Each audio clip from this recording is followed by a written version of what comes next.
বড় আপা বাড়িতে এসেছে আজ দিন তিনেক হলো। এই 3 দিনে আপা এক মুহূর্তের জন্য ঘর থেকে বের হয়নি। জানালার পাশে বসে আকাশের দিকে তাকিয়ে থাকে। বড় আপাকে দেখলে মনে হয় সে দুনিয়ার সবচেয়ে দুঃখী মানুষ। মাঝে মাঝে আমাকে ডেকে বলে, ইস্যু আমার সামনে বসো, তোরে দেখি। তারপর গভীরভাবে মনোযোগ দিয়ে আমায় দেখে ডান গালে হাত দিয়ে বলে, ইস্যু, তোর এখানে কালো দাগ হয়ে গেছে, পিম্পলে হাত দিয়েছিলি। আমি চোখ বড় করে বলি, আপা ওটা আমার তিল, তুমি তিল আর দাগের মধ্যে পার্থক্য বোঝো না। বড় আপা মন খারাপ করে আবার জানালার দিকে তাকিয়ে থাকে। মাঝে মাঝে টলমলে চোখে বলে, তুইও আমায় বুঝলি না ইস্যু। শোন, বাবা বাদে সব পুরুষ মানুষ হলো সবচেয়ে খারাপ মানুষ। পুরুষ মানুষকে একদম ভালোবাসবি না। আমি আবার হাত ধরে বলি, আপা পৃথিবীর সব পুরুষই কারো না কারো বাবা, তাহলে তারাও ভালো মানুষ। এই যেমন দুলাভাইকে তুমি খারাপ মানুষ বলছো, দুলাভাই ও কিন্তু রুহির বাবা। আমি ঠিক বলিনি আপা। আপা নিজের হাতটা সরিয়ে নিয়ে বলে, যত তুই ইস্যু, রুহির সাথে খেল, তোরা কেউ আমার কষ্ট বুঝবি না। বিয়ের আগে যখন আপা আর আমি এই এক রুমে থাকতাম তখন মাঝে মাঝেই দেখতাম আপা অকারণে মুচকি মুচকি হাসতো, অকারণে শেষ রাতে চাপা কান্না কাঁদত। একদিন আপাকে জিজ্ঞেস করেছিলাম, আপা তোমাকে কি জিনে ধরেছে, মাকে বলবো হুজুর ডাকতে। আপা ভয়া চোখে আমার হাত ধরে সেদিন বলেছিল, শোন ইস্যু, মাকে কিছু বলবি না, আমি তোকে রোজ একটা করে চকলেট দেব। সেদিন চকলেটের লোভে মাকে আর কিছু বলিনি। সে যাই হোক, আপা যে এসে রাগ করে শুধু নিজের ফোনটা বন্ধ করে রেখেছে ব্যাপারটা এমন না, আমার ফোনটা নিয়েও বন্ধ করে নিজের কাছে রেখে দিয়েছে। তার ধারণা দুলাভাই তাকে ফোনে না পেয়ে আমাকে ফোন দেবে, দুলাভাই যেন আমার সাথে যোগাযোগ করতে না পারে সে কারণে তার এই ব্যবস্থা। অথচ দুলাভাই একবারও ফোন করেনি।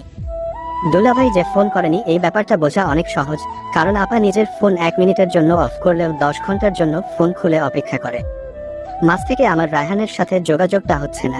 ছেলেটার চাকরির পরীক্ষা ছিল গতকাল, আপার কারণে সেটার ও খবর নিতে পারিনি।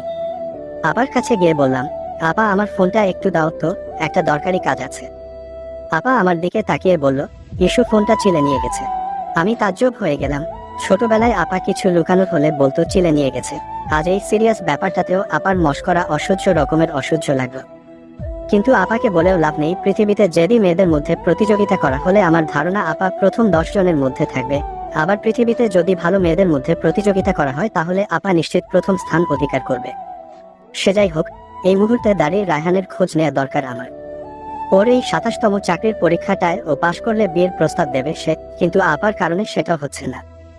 ঘড়িতে ঠিক রাত 9টা বাজে। বাবা খাওয়ার জন্য টেবিলে বসে গেছে। রাতের খাবারটা আমরা সবাই একসাথে খাই।